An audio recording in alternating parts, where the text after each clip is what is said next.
போதைப்பொருள் ஒழிப்பு நடவடிக்கை தொடர்பாக முதலமைச்சர் மு.க.ஸ்டாலின் தலைமையில் ஆலோசனை மேற்கொள்ளப்பட்டு வருகிறது.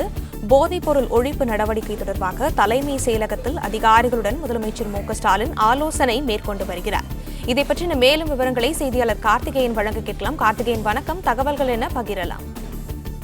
போதைப்பொருள் ஒழிப்பு நடவடிக்கை தொடர்பாக பல்வேறு முயற்சிகளை தமிழக அரசு மேற்கொண்டு வருகிறது. இந்த சூழ்நிலையில் தான் கடந்த வாரம் தலைமைச் செயலாளர் சிவதாஸ் மீனா அவர்கள் தலைமையில் ஒரு ஆலோசனை கூட்டமானது நடைபெற்றது. அந்த ஆலோசனை கூட்டத்தில் துறை ரீதியாக போதைப் பொருளை ஒழிப்பதற்கு எடுக்க வேண்டிய நடவடிக்கைகள் தொடர்பாக செயல் திட்டங்களை வகுத்து ஒரு வாரத்திற்குள் தமிழக அரசுக்கு அளிக்க வேண்டும் என்று அந்த ஆலோசனை கூட்டத்தில் முடிவெடுக்கப்பட்டது.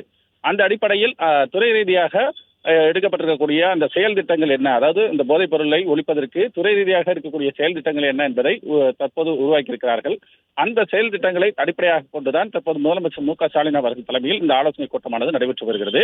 மாவட்ட வாரியாக போதைப் பொருள் ஒழிப்பதற்கு அரசு என்ன மாதிரியான நடவடிக்கைகளை ஏற்கனவே மேற்கொண்டு வருகிறது. அதே நேரத்தில் துறை ரீதியாக ஒவ்வொரு துறையும், அதாவது பள்ளிக்கல்வித்துறை, விளையாட்டுத்துறை, பள்ளிக்கல்வித்துறை, சுகாதாரத்துறை உள்ளிட்ட சமூக நலத்துறை என அனைத்து துறைகளும் ஒருங்கிணைந்து போதைப் பொருளை ஒழிப்பதற்கு எந்த மாதிரியான நடவடிக்கைகள் மேற்கொள்ளலாம் என்பது தொடர்பாக விரிவாக தற்போது முதலமைச்சர் தலைமையில் இந்த ஆலோசனை கூட்டத்தில் விவாதிக்கப்பட்டு வருகிறது. எனவே வரும் நாட்களில் போதைப் பொருளை ஒழிப்பதற்கு தமிழக அரசு இன்னும் தீவிரமான முயற்சிகளை, நடவடிக்கைகளை மேற்கொள்வதற்கு இந்த ஆலோசனை கூட்டத்தில் பல்வேறு முடிவுகளை எடுக்க இருப்பதாகவும் தகவலானது வெளியாகி இருக்கிறது.